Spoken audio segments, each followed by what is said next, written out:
আমরা কি এটা দেখতে পাচ্ছি? আলহামদুলিল্লাহ। ব্যাখ্যার দরকার নেই, সময় শর্ট, আপনারা বুঝে নেন। রাসূল বলেছেন কিয়ামতের আগে মানুষ জেনা করবে, জেনাকে মানুষ জেনা মনে করবে না, মনে করবে এটা অ্যাফেয়ার, ছেলে মেয়ের ক্রাশ, এখন নতুন শব্দ আসে কি ক্রাশ, চোখে চোখে কন্ট্যাক্ট হবে, কো এডুকেশনের মাধ্যমে মোবাইল নাম্বার এক্সচেঞ্জ হবে, রাতের বেলা কথা হবে, ফোন হবে, তারপর চা খাবে, কফি খাবে, ঘুরবে, আস্তে আস্তে বেডে যাবে, তারপরে ব্রেকআপ হয়ে যাবে। তাদের কাছে সিম্পল, এটা খুব সিম্পল, সিলি ব্যাপার।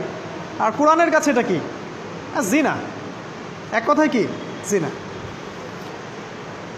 জিনায় লিপ্ত থাকা অবস্থায় দোয়া কবুল হয় না, কিন্তু মানুষ যদি এটা থেকে বের হয়ে তওবা করে আল্লাহর জন্যে, তার দোয়া অনেক বড় মানুষের দোয়ার মতো কবুল হয়। ওই 3 বন্ধুর একটা হাদিস আছে না, গুহার মধ্যে চাচাতো বোনকে একা পেয়েও সে ফিরে আসছিল আল্লাহর ভয়ে, আল্লাহ পাক তাকে ওই গুহা থেকে বাঁচায় দিচ্ছেন না? হাদিসটা পড়ে দেখবেন, অনেক বড় হাদিস। জিনা থেকে দূরে থাকলে হৃদয়ে নূর আসবে। আপনি আমি যদি আমাদের চোখকে এই পর্যায়ে নিয়ে যেতে পারি যে কোনো গায়রে মাহরামের দিকে চোখ পড়লে আমরা নামিয়ে নিচ্ছি, তখন আপনি ফিল করবেন আপনার মনের মধ্যে নূর আসছে। এই যে আমি এখন একটা লেকচার দিচ্ছি, আমার খুব ভালো লাগছে, ঠিক রাস্তায় যেতে যেতে যদি আমি 8-10টা মেয়ের দিকে তাকাই, আমার এই নূরটা উঠে যাবে। জাহান্নামে কেন অনেক নারী থাকবে জানেন? কারণ তারা শুধু নিজেরা অপরাধ করে না, হাজারো মুমিন মানুষের নূর তারা কেড়ে নেয়। দ্যাট ইজ ওয়াই তারা জাহান্নামে বেশি থাকবে। আরেকটা মেজর কারণ হচ্ছে তাদের উদ্ধত মাথা, মেয়েদেরকে বলছি স্পেশালি, হয়তো এই কথাগুলো মেয়েদের কাছেও যাবে। তাদের এই উদ্ধত মাথা আল্লাহর বিধানের সামনে আত্মসমর্পণ করতে চায় না। তাদের এই উদ্ধত মাথাটা আল্লাহর বিধানের সামনে আত্মসমর্পণ করতে চায় না, এ কারণে তারা জাহান্নামে বেশি থাকবে। যে কোনো বিধান আল্লাহ তাদের সামনে বলেন, সব মেয়ের কথা বলছি না, ম্যাক্সিমাম বিভিন্ন যুক্তি তারা দিবে। সামি'না ওয়া আতা'না এই পর্যায়ের না, যুক্তি দিবে। পর্দা করলে কি এখন কেমন করে চাকরি করব, পর্দা করলে কেমন করে পড়াশোনা করা যায়, এখন তো যাইতেই হচ্ছে, কিছু তো করার নাই, বিভিন্ন যুক্তি, হাজারটা যুক্তি তারা দিবে। কে জানি তাদের ব্রেইনটাকে পুরো ওয়াশড করে ফেলছে। আমি আপনাদেরকে বলছি কে করেছে? এটা করেছে স্বয়ং দাজ্জাল, স্বয়ং দাজ্জাল। কারণ হাদিস একটা আছে, রাসূল সাল্লাল্লাহু আলাইহি ওয়াসাল্লাম বলেছেন দাজ্জালের শেষ অনুসারী হবে এক শ্রেণীর নারী। মাশাআল্লাহ, দাজ্জালের শেষ অনুসারী হবে এক শ্রেণীর নারী। তাদেরকে ঘরে ইসলামিক অনুশাসনে রাখার জন্যে বাবা, ভাই, স্বামী শিকল দিয়ে বেঁধে রাখবে, তারপরেও তারা শিকল ছেড়ে বের হয়ে যাবে, আটকাতে পারবেন না, because of their mind is brainwashed. এ কারণে দেখা যায় তাদেরকে যখন কোনো বিধানের কথা আপনি বলবেন, তাদের এই উদ্ধত মাথাটা আল্লাহর বিধানের সামনে অবনত হতে চায় না, বিভিন্ন যুক্তিতর্ক তারা দেয়। এই কারণেই তাদের সংখ্যাটা জাহান্নামে বেশি হবে। আরও কারণ আছে, রাসূল বলেছেন সারা জীবন তাদের জন্য করবেন। স্পেশালি তাদের উদ্দেশ্য করে বলছি যাদের অ্যাফেয়ার আছে, যতই করেন,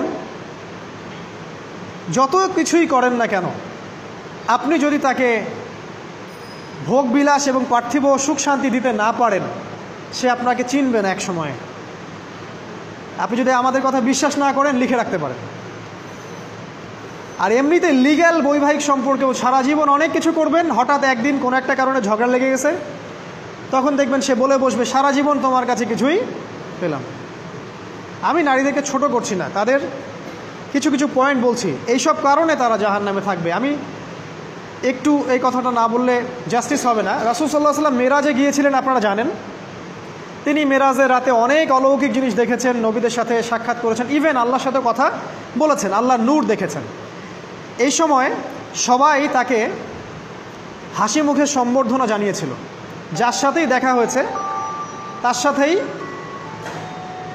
তিনি হাসি মুখে অভ্যর্থনা তাকে জানিয়েছে, আসসালামু আলাইকা আইয়ুহান নবী, সবাই বলেছে হাসি মুখে। একজন মালাক, একজন ফেরেশতা তাকে দেখে হাসেননি, একজন। আপনারা কি জানেন? রাসূল সাল্লাল্লাহু আলাইহি ওয়াসাল্লাম অবাক হয়েছিলেন। তিনি বলেছিলেন যে ইয়া জিবরিল, ওর চেহারাটা এত গম্ভীর কেন, সে আমাকে দেখে হাসছে না কেন, তার মুখে হাসি নাই কেন? জিবরিল আমিন বলেছেন যে তার নাম হচ্ছে মালাক, তার নাম মালিক, তার নাম মালিক, সূরা যুখরুফের মধ্যে আছে। তার নাম মালিক। যেদিন থেকে আল্লাহ জাহান্নাম সৃষ্টি করেছেন সেদিন থেকে তাকে জাহান্নামের দায়িত্ব দিয়েছেন, অর্থাৎ জাহান্নামের হেড অফ ডিপার্টমেন্ট, ইনচার্জ। সেদিন থেকে তার মুখের হাসি উঠে গেছে। আমরা দোয়া করি আমরা যেন তার সাক্ষাৎ না পাই। তার কাছে পারমিশন নিয়ে রাসূল সাল্লাল্লাহু আলাইহি ওয়াসাল্লাম জাহান্নামের দিকে তাকিয়েছিলেন, ভিতরে দেখেছেন কি আছে। তিনি পরে যা ব্যাখ্যা করেছেন তা হলো, আমি দেখলাম সেখানে খালি মেয়ে আর মেয়ে, সেখানে খালি নারী আর নারী। এই হাদিসটা আপনার মাকে বলবেন, আপনার বোনকে বলবেন, আপনার মেয়েকে বলবেন, আপনার স্ত্রীকে বলবেন। এই হাদিসটা যদি কারো হৃদয়ের মধ্যে গেঁথে যেতে পারে, তার দ্বারা অন্যায় করা সম্ভব না। কিভাবে একটা মেয়ে সব কিছু উন্মুক্ত করে ঘুরতে পারে যখন অলরেডি তার আত্মা জাহান্নামে জ্বলছে, অলরেডি, কারণ ভবিষ্যৎ তো আল্লাহ জানেন। যেমন উমর রাদিয়াল্লাহু আনহু এর ঘর জান্নাতে আছে, রাসূল সেটা দেখে আসেন নাই? এসে উমর ইবনুল খাত্তাবকে বলেছেন না যে আমি দেখে আসছি তোমার ঘর, আমি ঢুকিনি তোমার ঘরে তোমার আত্মসম্মানের কারণে। তার মানে তিনি পৃথিবীতে বিচরণ করছেন, ঘর তো জান্নাতে অলরেডি তৈরি হয়ে আছে। মেয়েরা দিব্যি ঘুরছে এভাবে, এবং তারা মোটেও সচেতন না তাদের ঘর হয়তো বা জাহান্নামে রেডি। আর আমাদের এই so called modern western civilisation এদেরকে ব্রেইন ওয়াশড করে দিয়েছে। তারা বাজার করছে, তারা নগ্ন হয়ে ঘুরছে, কাপড় পরেও তারা নগ্ন থাকছে, তারা মডেলিং করছে, গান গাচ্ছে, নৃত্য প্রদর্শন করছে, মিডিয়া আসছে, তার দেহ লক্ষ লক্ষ কোটি কোটি মানুষ দেখছে। হাজারো মানুষের নূর চলে যাচ্ছে, অন্যের নূর নষ্ট করে জান্নাতে যাওয়া যাবে না। রাসূল সাল্লাল্লাহু আলাইহি ওয়াসাল্লাম যে আলামতগুলো বলেছেন তার মধ্যে অন্যতম একটা আলামত হচ্ছে শেষ জামানায় মেয়েদের সংখ্যা বাড়বে, ছেলেদের সংখ্যা কমে যাবে। ইভেন একটা ছেলে 40টা মেয়ের দায়িত্ব নিবে। এটা আবার ভাববেন না 40টা ওয়াইফ, মা, খালা, নানি, ফুফু সব মিলায় 40। আর সামনে যে মহাযুদ্ধটা হতে যাচ্ছে এরপরে এরকমই একটা অবস্থা হবে যে ছেলেদের সংখ্যা পৃথিবীতে থাকবে না, খুব কম, এবং বেশি বেশি মেয়ে একটা ছেলের কাঁধে চলে আসবে। এখন অবশ্য আমাদেরকে ওই যে পশ্চিমারা শিখিয়েছে একটা ছেলে একটা মেয়েকে বিয়ে করবে। জেনা অনেকজনের সাথে করতে পারে, বাট বিয়ে একজনকেই করতে হবে। এখনও যদি কোনো হুজুর বা কোনো ব্যক্তি, হুজুর না, কোনো আলেম, কোনো স্কলার বা যে কোনো ব্যক্তি দুটা বিয়ে করে, মানুষ মনে করে something is wrong, something is wrong with him. এই লোকের কোনো সমস্যা আছে মনে হয়, এর মানে চরিত্র ভালো না, এর মনে একটা দিয়ে আকাঙ্ক্ষা পূরণ হয় না, something is wrong with him, তাই না? এই চেতনাটা দজ্জাল শিখিয়েছে এদেরকে। একটা ছেলেকে তৈরি করা হয়েছে সে যেন অনেকগুলা মেয়েকে বিয়ে করার ক্ষমতা রাখে, এভাবেই তাকে তৈরি করা হয়েছে। না হলে আল্লাহ কখনোই 4, 3, 2 বলতেন না। হ্যাঁ, যদি আমি সমতা করতে না পারি তাহলে কি একটা কথা বলি, এই সাবজেক্টটা আপনাদেরকে হয়তো কেউ পড়ায় না। একটা বিয়ে করেও একটা ছেলে মিল্কেল ইয়ামিন রাখতে পারে। মিল্কেল ইয়ামিন মানে হচ্ছে দক্ষিণ হস্তের মালিক। মেয়েটাও জানবে আমি মিল্কেল ইয়ামিন, ছেলেও জানবে সে আমার মিল্কেল ইয়ামিন। এভাবেও একটা ছেলে একটা মেয়ে সিকিউরিটি, শেল্টার, ফুড সব কিছু পেতে পারে। এটা এখন উঠে গেছে,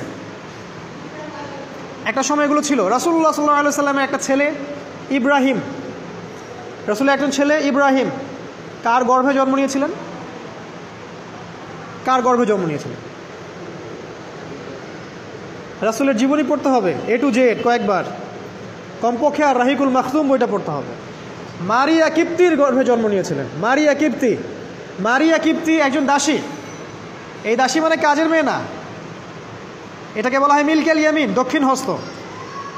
পারস্যের রাজা মিশরের রাজা দুজন দাসীকে রাসূল সাল্লাল্লাহু আলাইহি সাল্লামের কাছে উপহার দিয়েছিলেন। তার একজনকে রাসূল সাল্লাল্লাহু আলাইহি সাল্লাম নিজের করে নেন, বিয়ে করে নেন। তার গর্ভে জন্ম নিয়েছিল পুত্র ইব্রাহিম। এই সাবজেক্টটা আপনাদেরকে কে পড়াবে এখন? ইভেন এখন আলেম ওলামাও দুটো বিয়ে করতে ভয় পায়, মনে করে যে সমাজের মানুষ আমাকে কি বলে না বলে। সবচেয়ে বড় কথা হচ্ছে এই কাজ করার জন্য ব্যাকবোন শক্ত থাকা দরকার। ব্যাকবোন মানে মেরুদণ্ড, স্টিলের মতো, তাহলে এই কাজ করতে পারবেন। নারীর সংখ্যা যে বাড়বে, 40 × 1 হবে, তখন এই 39টা মেয়ে কী করবে?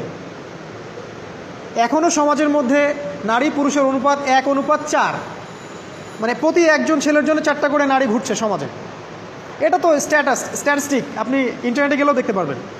এবং পশ্চিমা কান্ট্রিগুলোতে এগুলো আরও অনেক বেশি, ওদের অনুপাতটা আরও অনেক বেশি।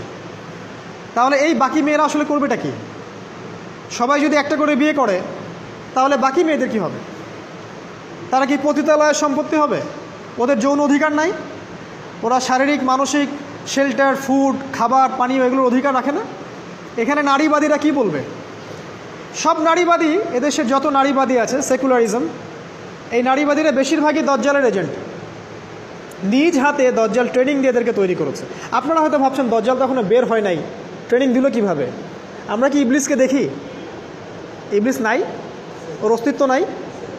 এখানে ফেরেশতারা ঘিরে রাখছেন, এটা দ্বীনি মজলিস, কেউ দেখতে পাচ্ছি? তাদের অস্তিত্বকে অস্বীকার করতে পারেন? দাজ্জালও এরকমই একটা এভিডেন্স, এরকম একটা সোল। সে অলরেডি রিলিজড, সে শুধু মানুষের রূপে আমাদের সামনে আসেনি, সামনেই আসবে। একজন ইহুদির যুবকের বেশ ধরে সে সামনে আসবে। কিয়ামতের এভিডেন্স হচ্ছে নারীর সংখ্যা বাড়বে, পুরুষের সংখ্যা কমে যাবে। আরেকটা এভিডেন্স হচ্ছে নারী পুরুষের পোশাক পরবে, পুরুষ নারীর পোশাক পরবে। পোশাক মানে কি? জিন্স আর গেঞ্জি? হ্যাঁ, এটাও একটা ব্যাখ্যা। ঢাকায় তো জিন্স আর গেঞ্জি চলছে, টি শার্ট। এখানে অন্য একটা ব্যাপার আছে, আমি সেটা আপনাদেরকে আজকে বলছি। সেটা হলো, এটা শুধু এই পোশাক বলতে শুধু গায়ের পোশাক বোঝানো হয়নি। আল্লাহ বলেনি নারীরা তোমাদের পোশাক, তোমরা নারীদের পোশাক। তার মানে কি? না এটা নারী, এটা আমার ওয়াইফ। নো,